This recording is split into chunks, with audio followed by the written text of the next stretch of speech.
কোনো হিংস্র প্রাণী মানুষকে খেয়ে ফেললে, কেউ পানিতে ডুবে গেলে অথবা আগুনে পুড়ে ছাই হয়ে গেলে তাদের কবরের আযাব অথবা কবরের প্রশ্ন উত্তর কীভাবে নেওয়া হবে?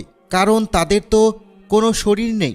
মৃত্যুর পরে রূহ যেখানে থাকবে সেখানেই সওয়াল জবাব হবে, সেখানেই সে আযাব ভোগ করবে। সেটি মাটির কবর হতে পারে কিংবা অন্যত্র, যা সম্পূর্ণরূপে আল্লাহ তাআলার এখতিয়ারে। মূল কথা হলো, আমাদের শরীর ধ্বংস হলেও রুহের বিনাশ নেই। তাই কবরে সওয়াল জবাব এবং আযাব সব কিছু রুহের মধ্যে ঘটতে থাকবে।